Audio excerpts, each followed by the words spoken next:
আমার এই ভিডিওটা আজকে যারা দেখবেন দয়া করে সবাই এই ভিডিওটা শেয়ার করে যারা নতুন প্রবাসী আসতেছে তাদেরকে ভাই সতর্ক করে দিবেন।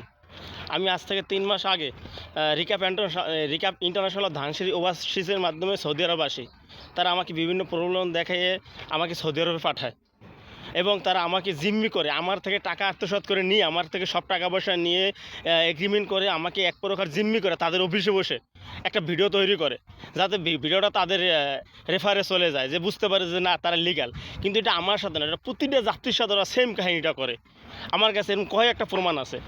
তারা আগে কাস্টমারের যাত্রীদের সাথে মিষ্টি মিষ্টি কথা বলে যাত্রীদের কাছ থেকে টাকা নিয়ে তাদেরকে স্বার্থ তাদের করে জিম্মি করে তাদের রুমের ভিতরে নিয়ে তাদের শেখানো কথা বলতে বাধ্য করে। আর আমি এখন সৌদি আরবে খুব কষ্টের ভিতরেই আছি, কারণ ওরা আমার কাছ থেকে বাংলাদেশে বসে 4.5 লাখ টাকা নিছে, কাগজে লেখছে 1,65,000 টাকা, এবং আমাকে এই দেশে আইনও বা 5.5 লাখ টাকায় বিক্রি করছে এই দেশের দালালের কাছে। যার কারণে এই দেশের দালাল আমাকে বিভিন্নভাবে আমার যে কাজ করানোর পরে আমাকে টাকা দিত না, প্রাপ্য টাকাটা দিত না। আমার যদি বেতন আসছে 1800 টাকা, আমাকে বেতন দিত 900 টাকা, এবং সে প্রুফগুলো আমার কাছে আছে। তো ভাই, যারাই আমার এই ভিডিওটা দেখতেছেন দয়া করে ভিডিওটা শেয়ার করে দেন। বিশেষ করে RL যে 2088 ধানসিঁড়ি ওভারসিজ ও রিক্যাপ ইন্টারন্যাশনাল এই দালালগুলো মানুষের চোখের সামনে এবং আইনের আওতায় আসে। প্লিজ সবার কাছে একটাই দাবি, আমার এই ভিডিওটা সবাই শেয়ার করুন, প্লিজ শেয়ার করুন, সবাইকে সতর্ক করুন।